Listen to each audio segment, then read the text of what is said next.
Hello everyone, good morning.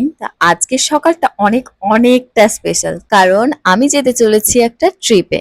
কে কে যাচ্ছি, কোথায় যাচ্ছি, সবকিছু আস্তে আস্তে জানতে পারবে। তবে আজকে কিন্তু প্রচুর কাজ আছে, মানে প্ল্যানিং অনেকদিন আগে থেকে হলেও মানে ওই হয় না যে দুদিন আগেই সব কাজ মনে পড়ে, সেরকম একটা অবস্থা হয়েছে। সকালে ফ্রেশ হয়ে ব্রেকফাস্ট করতে করতে দেখলাম যে আমার দুটো পার্সেল চলে এসেছে, যেগুলো আমি ভেবেছিলাম যে আমার ট্রিপে যাওয়ার আগে মনে হয় আর আসবে না, বাট চলে এসেছিল। দেন বেরিয়ে পড়েছিলাম একটু মার্কেটে যাওয়ার জন্য, কারণ শপিং করব। বাট বেরোনোর সঙ্গে সঙ্গে দেখি বৃষ্টি শুরু হয়েছে। আমি মেনলি এসেছিলাম এই স্কার্ট গুলো দেখতেই, কারণ আমি অনলাইনে অর্ডার করেছিলাম, বাট প্রোডাক্টটা খুব একটা ভালো আসেনি, আমার পছন্দ হয়নি। আমার যতগুলো এরকম স্কার্ট আছে সবগুলোই আমি এই সিটি মার্ট থেকেই নিয়েছি, তাই আর কি নির্দ্বিধায় চলে এসেছিলাম ওখান থেকে নেওয়ার জন্য। তারপরে আরো বেশ কিছু জামা, জুয়েলারি, ব্যাগ কিনেছিলাম। দেন সব শেষে চলে এসেছিলাম পার্লারে আইব্রো করানোর জন্য, কারণ স্পা আমি কিছুদিন আগেই করেছিলাম। আর প্রীতির থেকে আমার কিছু অক্সিডাইজের জিনিসপত্র নেওয়ার ছিল, সেই জন্য চলে গেছিলাম। দেন গিয়ে প্রথমে আমরা খেয়েছিলাম একটু চা খেতে খেতে বেশ কিছুক্ষণ গল্প করলাম। দেন ডিনারটাও ওখানেই করে নিয়েছিলাম একটা চাইনা রেস্টুরেন্ট থেকে। আর লিজার কিন্তু আজকেই আসার কথা ছিল আমার রুমে তো সকালবেলা,